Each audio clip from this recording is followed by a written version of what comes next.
અહીં ઉપસ્થિત મારા વહાલા વિદ્યાર્થી મિત્રો, શિક્ષકો, પ્રિન્સિપાલો તેમજ ટ્રસ્ટીગણો, આજે હું 26મી જાન્યુઆરી રિપબ્લિક ડેના દિવસે સરદાર વલ્લભભાઈ પટેલ વિશે થોડું કહેવા માગું છું, તો આપ સૌ શાંતિપૂર્વક સાંભળો તેવી મારી નમ્ર વિનંતી।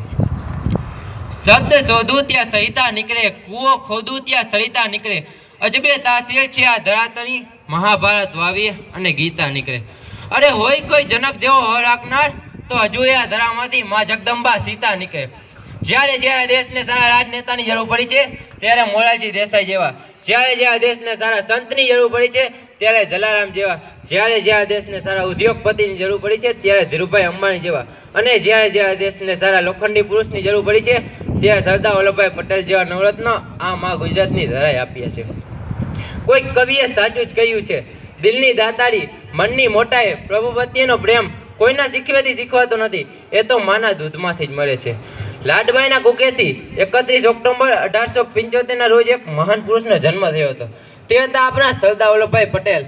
સરદાર એટલે સરદાર, તેનો એક શબ્દ ખબરદાર, તે છે કેટલો ફળદાર, તેનું જીવન વટદાર, પુસ્તકો લખી દરદાર પણ ના સમાયા સરદાર। સરદાર એટલે સરદાર। 5 ભાઈ અને 1 બહેનમાંથી સરદાર ચોથા હતા। સરદાર વલ્લભભાઈ પટેલના પિતાનું નામ ઝવેરભાઈ હતું અને તે એક સામાન્ય ખેડૂત હતા। કહેવાય છે કે તે તેની યુવાનીમાં ઝાંસી રાણી લક્ષ્મીબાઈના લશ્કરમાં જોડાયા હતા અને અંગ્રેજો સામે લડ્યા હતા। એક વખત વિદ્યાર્થી અવસ્થામાં સરદાર વલ્લભભાઈ પટેલના સાહેબ વર્ગની બહાર ઊભા વાતોના ગપાટા મારતા હતા, ત્યારે અમુક વિદ્યાર્થીઓએ કંટાળી અને પહેલા ગણગણવાનું અને પછી ગાવાનું શરૂ કર્યું। આ સાંભળી સાહેબ ગુસ્સે થઈ સોટી લઈને અંદર આવ્યા અને જે વિદ્યાર્થી ગણગણતો હતો તે વિદ્યાર્થીને બહુ માર્યો।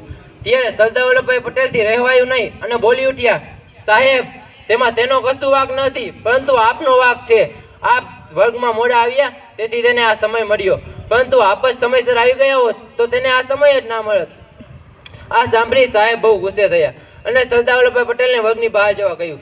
તેટલું જ નહીં, સરદાર વલ્લભભાઈ પટેલ તો વર્ગની બહાર ચાલ્યા ગયા, પરંતુ તેની સાથે સાથે આખો વર્ગ પણ તેની સાથે બહાર આવ્યો। આ વાતની તેના હેડમાસ્ટરને ખબર પડી, ત્યારે તેના હેડમાસ્ટરને સરદાર વલ્લભભાઈ પટેલની નેતાગીરીની ખબર પડી।